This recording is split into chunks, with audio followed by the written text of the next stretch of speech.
Hello, how y'all doing? I'm going to talk about this is part 3 of Jerry Falwell, the drunk, and the nymph, and Becki Falwell, the nymph. Now I'm going to talk about open marriages. Now, they may have an open marriage. That's what I'm thinking. Now, I listened to this phone call that this young man named Grande, that he recorded. It was a three-way phone call between Jerry Falwell Jr., Becki Falwell, and him. And she's talking to this young man about how enamored she was of him. I guess she's talking about how she misses the sex and all that. And Jerry Falwell's listening to this whole conversation. Jerry Falwell Jr. is listening to this whole conversation. And that just astounds me. That Jerry Falwell's listening to his wife tell another young man how enamored she is of him. And I guess that she misses the sex. And it's just, I can't even wrap my mind around it, to tell the truth. And she's upset because he's dating other women, okay? And she said one day she cried quote, all friggin' day because he has other girlfriends and she's upset about it. I mean, that just totally astounds me. It just does. Now, I know that, I'm not a stranger to open marriages. I have heard of open marriages before. You know, in my younger years, I was introduced to a couple who had an open marriage, both of them, and they were both bisexual, so they had an open bisexual marriage. Freakazoids, okay? Now, I don't really like to hang around freakazoids, but I have met some freakazoids. I met a freakazoid in college. He was an ugly freakazoid, too. But, you know, it's not...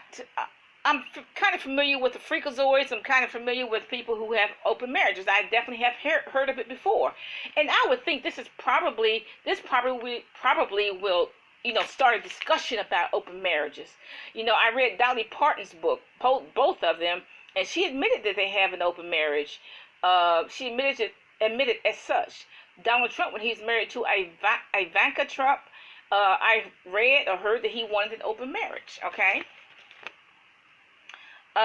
But this type of marriage is so incredibly outrageous. It's so perverse. It's so debaucherous. It's just about the most debaucherous marriage I've ever seen or heard about. Now, you know, like I said, I don't like hanging around freakazoids, but I have heard of the freakazoids, okay? This is one of the most freakiest, unorthodox marriages, you know, that I have ever seen, even heard about. But like I said, you know, I know that marriages like this do exist. I know that, you know, particularly in what they call the underworld. You know, the underworld of dirty magazines, you know, people who go to these clubs where there's no windows and so on and so forth. The underworld, you know, rich people always want to go to the underworld. They always want to do that. You know, even in my small town, they had an underworld, okay? Now, I submit to you that the rich Christians, particularly the ones that are worth over $1 million, and the ones that are in the $20 million club, they all knew about this relationship. They all knew what was going on. It's just that us poor people, the ones who are blindly given to these ministries and given to these universities, given to these churches, we're the ones who are blind and stupid. We don't know what's going on, but I submit to you that those super rich Christians, particularly the ones that are in the $20 million club, they knew about this kind of relationship. And it's probably plenty more where that came from, because I'm hearing that there's another pastor who recruited teenage boys. He trafficked teenage boys to bang his wife, and he watched it, okay? It just gets freakier by the day, y'all. Now, Lindsay Roberts, she had 3 to 8 men that she was sleeping with at Oral Roberts University. I guess she had to pay a lot of them to be quiet. You know, I can imagine that was costly. $500,000 here, $1 million there, $1 million there, just to keep them quiet.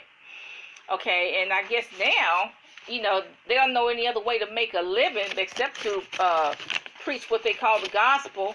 And you know, I guess she stayed in the marriage for the good of the family. But maybe I'm thinking that maybe they had an open marriage. I just didn't know about it. You know, maybe they have an open marriage. Maybe they still do have an open marriage. I don't know. But maybe she stayed in the marriage for the greater good. But I'm thinking Jerry Falwell and Becki have an open marriage. You know what? You know what else? I think Becki Falwell believes what her husband says about her. You know, it's always a danger when you believe people's lie. that they say about you. He said, there's one video where he said she's one of the hottest first ladies of a university ever. And she believes that lie. She had a mini dress on, and what she looked like is an old woman with a mini dress. Because see, when old women wear mini dresses, you can see all the wrinkles. You can see the wrinkles in the chest, you can see the wrinkles in the legs, you can see the wrinkles in the face, you can see all the wrinkles. And what she looked like is an old woman in the mini dress. That's what she looked like. But see, she may believe her husband's lie, that she is one of the hottest first ladies ever. She believes that lie. And so in her mind, she's 20. Even though she's 60, in her mind, she's 20. So therefore, she can bang these 20-year-old young men, okay? So there's always a danger when you believe the lie that people say about you. You know, it's just like Hollywood. You know, people believe the lies that other people say about them. But I'm thinking that maybe they have an open marriage, okay? I don't have anything against gay people. I mean, I don't have anything to do with what two consenting adults do. But why don't he just be real? Why don't he just be honest that he's gay, he's a voyeur, his wife is a voyeur, they both are nymphs? Just be honest, because look, this man is sleeping with both of them. This young man's banging both of them. I mean, that's what I gather. Okay, so why don't he just admit that he's gay? Why don't he just admit who and what he is, instead of trying to pretend that he isn't? You know, I don't even know if he's a Christian. I never heard him say he was a Christian. Okay, but this is really, you know, it gets really freaky by the day. Have a nice day.